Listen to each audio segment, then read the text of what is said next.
Guys, good morning. So for today guys is April 9, 2025. Tayo ay nagbukas na ng tindahan at nagkape muna. Ayan, kape tayo. Kumusta po? Ayan ngayon guys, napakainit Init po talaga kasi Holy Week. Pero sa amin, sa Bohol, bago lang sila uminit yung panahon kasi nag-uulan. Pag Holy Week daw doon ay nag-uulan. So baliktad na ang panahon. Good morning, good morning. So ayan, simula naman yung ating araw sa ating buhay sa pagtitinda. So ayan, dito mga tayo laging nakaupo sa ating pwesto. Malapita niyo po yung TV. So ayan, Scott na araw inom na sa kanyang gatas, gising na, nakaligo na siya lahat. Ako ay maliligo pa lang. At yun, kahapon may order or delivery nga tayo sa grocery. Today wala pa tayong order, hindi ko lang alam kung may order ako sa TikTok yung candy na Joey Milk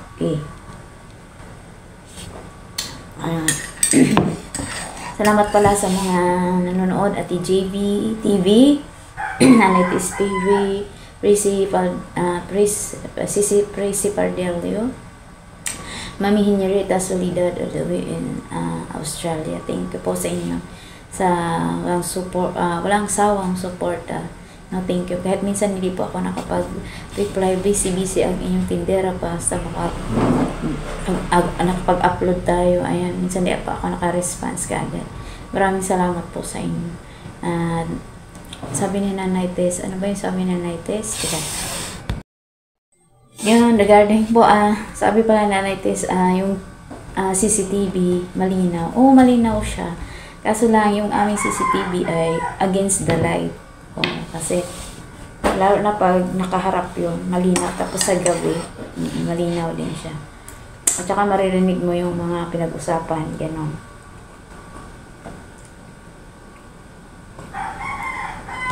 So, ayan. So, gusto nun, Nanites, gusto mo, ayan, lagay ko yung link sa description sa anak niyo magbibili. So, ayan. Ayan, wala po akong delivery yung sa TikTok. Di ko alam kung dadating. At Wednesday po ngayon wala pong pasok kasi holiday, araw ng kagitingan sa Pilipinas. Next week, mahaba ang bakasyon ng mga may trabaho, kasi Holy Week na. Tsaka mga estudyante hanggang 15 lang sila. So, ayan. Ayan, maraming salamat po sa inyo. At punta tayo sa tindahan. Guys, nandito tayo sa tindahan na. Dinala ko na lang yung kape natin. Para, yun. Salamat sa Lord. Meron na tayong buhay naman. Kasi mga 7:30 na tayong buhay naman. Nagbukas tayo mga isa-is. Ayan.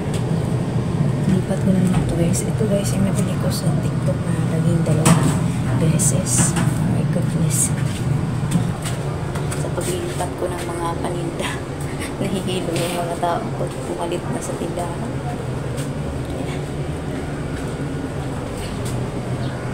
Nalilimutan niya ang pansit kanto na yan. Mabenta yan dito. Ayan. Ayan siya. Yung kahapon na delivery natin. Pag yung chichira, nag-order tayo. Baka bukas ba yung order natin? Chichirya. Ayan.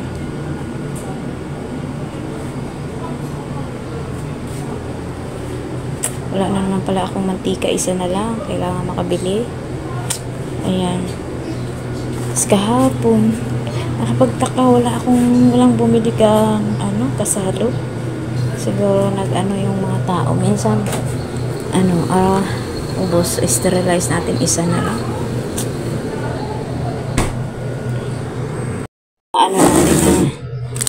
Nahalo-halo ko na lang. Mga biscuit natin. Kahapon. Ayan, salamat at meron ng mga laman-laman. Hello mga kasari, meron na akong share sa inyo sa aking pagtitinda. So dahil nga po ako ay nagsisimula na naman sa aking mga paninda para umusad. At wala po akong pang assistant sa aking tindahan para ipangbili na naman. So, dati kung nakakasahod po tayo sa Facebook or sa YouTube, ayun, pang assistant natin. Kaso lang, tumumal din. Tumumal din sila. So, sa maling salita, ngayon nag-order ako sa grocery na, or minsan pag may dumating dito, nag-order tayo kaya sa refis ko. Pero wala ko talaga akong pambayad dahil pang bukas pa naman yun, or sa grocery, pangalawang araw pa naman yun. In-order ko na. So, kaso lang, talagang binibiro din tayo ng kapalaran. Minsan, the more na, na-experience ko talaga yun na, the more na nag-order ako, wala pang pera. Inaasahan ko yung sunod kong benta, ngayon, or parang bukas sa benta. Medyo tumumal din.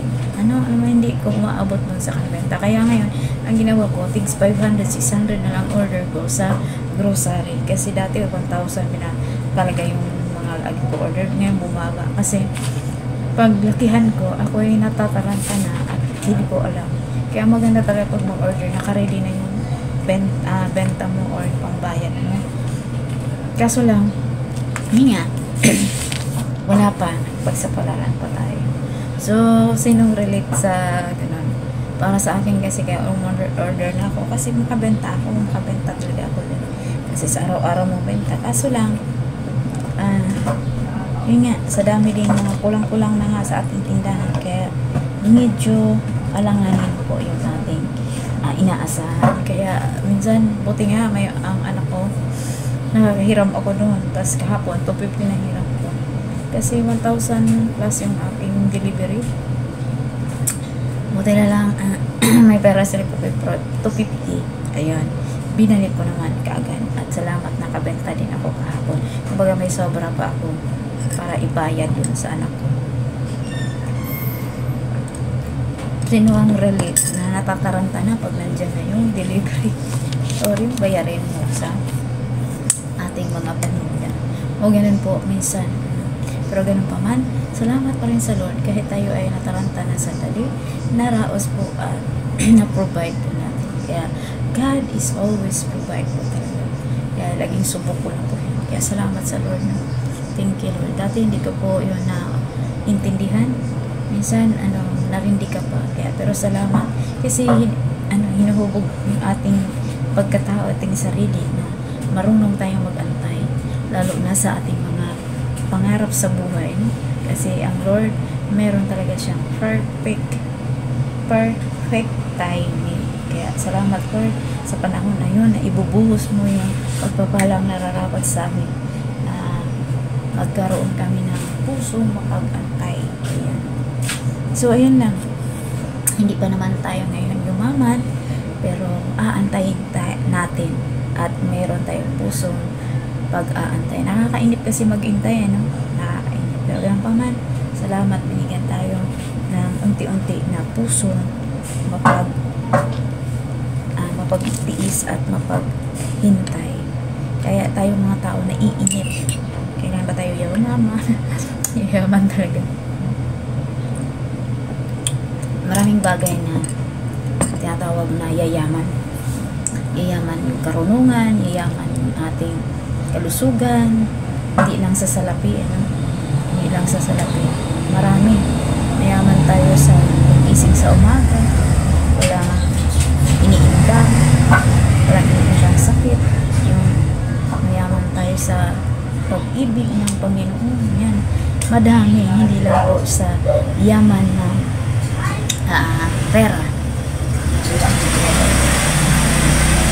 So, yan lang guys na makaka-share sa inyo. Shout out to all my members, CHA, Darren Dabson, Mr. Rayman, and Joy Labrinitz. Thank you po. Thank you to all my members. Yeah, not only because you are rich, but also day by day blessing. Not only like mayaman ka talaga, marami ng pera, hindi lang po yun eh. Kasi kung napanood niyo po yung mga kumakalat ngayon sa social media about kay Chris Aquino, di ba? Alam mo yun, ako yung nagpapray ko rin si Chris Aquino. Talagang mahabag ka, maawa ka. Kasi parang isipin mo, kung ikaw naman dadating sa point na gano'n, in Jesus name. Yung mga gano'n. Kasi nga, mayaman. Tapos, wala kasi talagang iba kundi ang Lord lang yung ating pagkatiwalaan sa lahat ng bagay. Hindi porket umaman tayo. Yung parang gano'n, pag malaki natin. Pero, hindi natin pwede i-judge yung tao kasi wala tayong karapatan. Yan, hindi natin tawan sa talagang mapagka, kaya pagpray natin din siya. Tsaka yung mga nangyayari sa mundong to, yan, talagang sa dami pong mga nangyayari, minsan tayong mga tao hindi na tayo nakapag-pray sa sobrang abala natin sa makamundong bagay. Kaya meron pa rin tayong dapat na panahon para tayo ay dudulong sa Lord, manalangin, kahit anumang busy natin sa pagyaman. Meron tayong oras para sa Kanya. So, ayan lang guys. So, yun lang share ko. No? Marami kasi, may isa mag-isip-isip din tayo. No? Hindi naman sa nagmamagaling ako. Minsan kasi nire-remind po tayo ng ganun. Yung mga ganung bagay. So, ayan.